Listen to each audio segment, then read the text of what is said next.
Hello everyone, hope you're all doing well. Today I wanted to do another ammo test. Today I wanted to try some Vympel Golden Tiger. In the past I did a video on Barnaul, and so I wanted to test out Golden Tiger. This is one I wanted to test on the 545 because I've heard a lot of forum posts saying that it's a pretty good ammo, but I wasn't able to find any. I've been looking for quite a while and I just haven't had any luck with it, but I found it in 223, so that's what I'll use. So I'm going to be using the same setup as my last ammo test, which is I'm going to be firing at 100 meters approximately. You can't see the target from here. The rifle specs, I will have them in the description. It's a 19-inch barrel, Ballistic advantage with a primary arms ACSS 1:8 scope. And we'll get started. This is actually the second time I'm doing this, for reasons I'll explain later once we review the target. But yeah, we're going to start with the Vympel, and I'll be shooting this at the center bullseye, and I'll be comparing it just as like a baseline to some 69 grain Barnaul matching hand loads that I have, and we'll just go from there, and then ultimately we'll compare it to the Barnaul. So let's get started. Alright, and current temperature is about 1C, about 30 km/h winds, but it is pretty gusty, so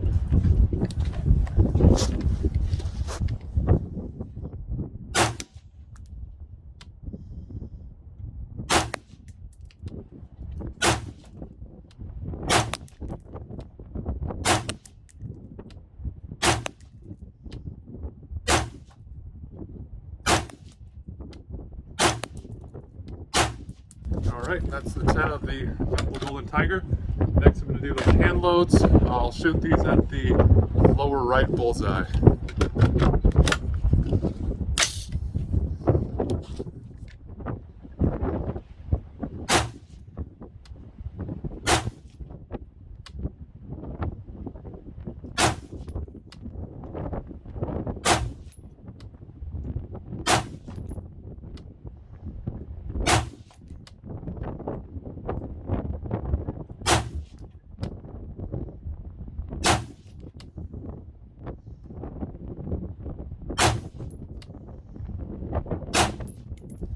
Alright, and that is the 10 there. Those also felt all good. So I'll go down, see how those hit, and get to the target review. So we're back. I've got everything measured out. So let's take a look at how we did. Here is the Golden Tiger, Vympel Golden Tiger. We got a 3.94 MOA, or 1.147 mils. And here are the Barnes hand loads, which did quite well this time. The last time I did this with the Barnaul, they got a bit over 2 MOA if I'm remembering correctly. But here this just says 1.49 MOA, 0.433 mils, since I'm not sure if you'll be able to see that on the video. But yeah, that's quite good. As I said, I try to use this more so as like a baseline. I'm not really testing how accurate the hand loads are. They're just kind of a good basis of comparison. You know, it kind of is a good gauge for if I'm personally doing terrible, because I know these should be about 1.5 MOA. So I feel like I shot both those groups really well, and they both turned out pretty good. I would say even this is acceptable. But what I found particularly interesting, so if you remember at the very start of the video I mentioned that I have done this before. This is the second time I've done this. In fact, up here I've even wrote, I can't get the, there we go, session 2, and you can see back here another target. So this is from the first time I did it. Now, I did record from this session as well, but what I wanted to mention is I was having some gas problems when I did this first session, so I was like, this is not going to work, and it wouldn't be fair to the rounds because it looks like they're unreliable, which I'm pretty sure it's my own fault, and it was. There was a user error with my gas block. I already recorded it, as I said, so I kind of explained it already in there. What I'm going to do is after this segment, I'll just splice in the rest of the footage from that first session, so going kind of out of order, but that's just because I feel like this one was not a good way to introduce it. But yeah, I explain everything there a lot better, and to not be redundant, I won't bother mentioning it again, because it doesn't really matter. Suffice to say, I screwed up the gas block when I reinstalled the handguard, or installed the new handguard. But if we take a look at this, what I do find interesting about the first session is that if you look up here, this is the Vympel. In this case, when I was shooting the first session, I shot at the top right bullseye. There was a lot more wind when I shot this, so you can see both the groups went quite a bit over. And you can see this actually got a 2.37 MOA, and that is better than the Barnaul, which got about a 3.6 MOA if I remember correctly. So when I did this at first, I was like, wow, this is cool. This Golden Tiger is actually really good stuff. But then I kind of ended up with a much larger group here. And that, if I take the average of the two, it kind of balances out to be about the same as the Barnaul ammo. Overall, they are both very similar rounds. I mean, these are lacquered. The Barnaul, I don't remember, I don't remember if they had a polymer coating. I think they were just like a plain sort of steel. But I do know that Barnaul normally does, at the least, polymer coat their rounds, but I don't recall in this case.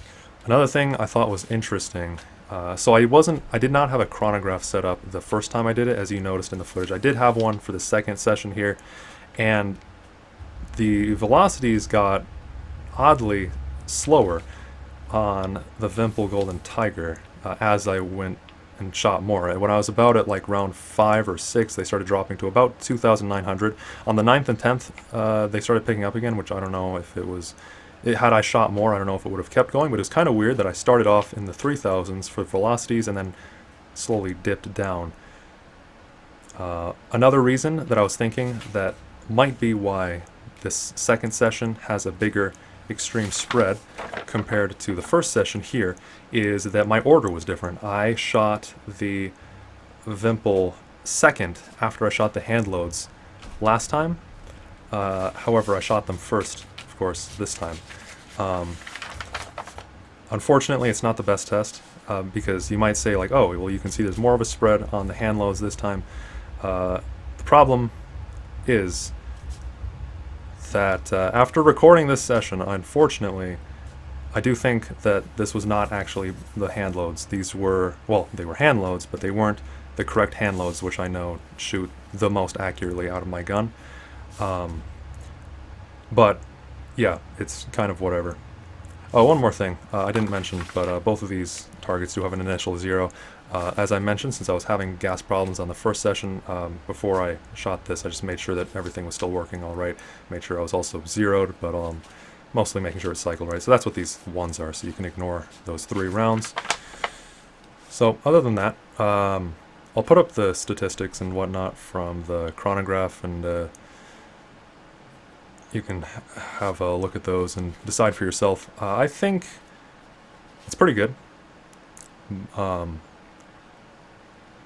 They do compare extremely similarly, ultimately, between these 2 sessions to the Barnaul. However, I only shot the Barnaul like once, so you know there's a lot of variables at play that are a little bit different between between the 2 ammo tests that I've done.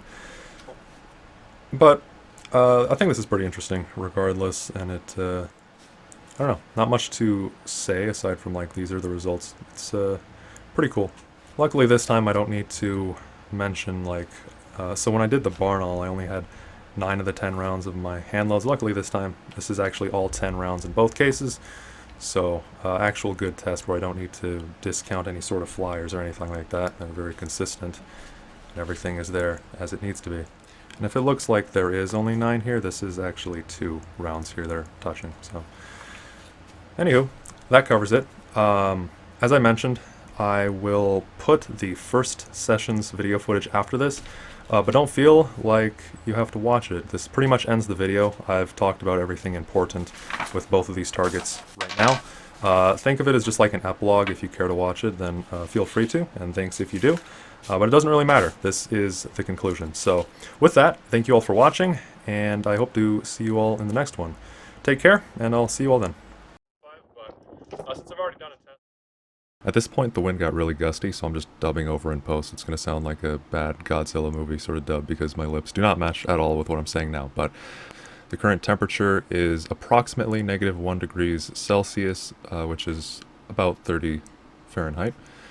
And the wind is currently going downrange at about 35 kilometers an hour, or 22 miles per hour, though it does seem like it's starting to go a bit right to left as well. I'm going to be starting with hand loads, shooting at the lower right bullseye, and then I'll be going to the Vympel Golden Tiger. When I tested the Barnaul ammo, I did have some feeding issues, which were apparently due to the magazine I was using. A lot of people were mentioning that in the comments. Thanks for those. But yeah, I was just using a Magpul Gen 2 last time. This time I'm using a Lancer mag that I've used a lot and I know will work. I'll get started.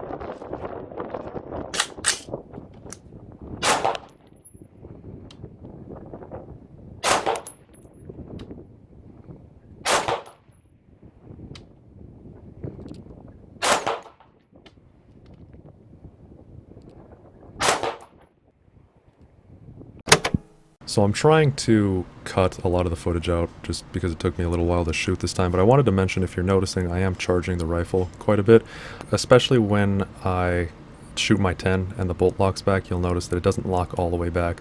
Definitely indicative of a gas problem, but that's not something I really noticed at the time, which I will explain later in the target review. I left this whole segment in because it's a good extra sample. I just didn't do this with the Barnaul, of course, because I didn't have this many issues with it at the time, but it'll help to give a bit more insight into how accurate or not this ammo is.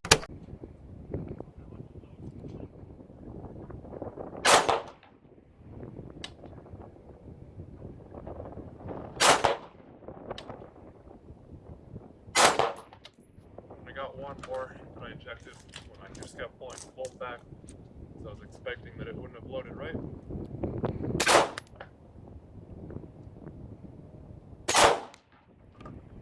Yeah, it's not. So now the Vympel, I'll shoot it at the, I guess I'll do it the top right bullseye for this. And I gotta say, not the best shooting with those reloads, simply because I had to keep either racking the charging handle or just trying to figure out what was happening in general and just breaking position. So, but we'll see. I don't think it turned out that bad.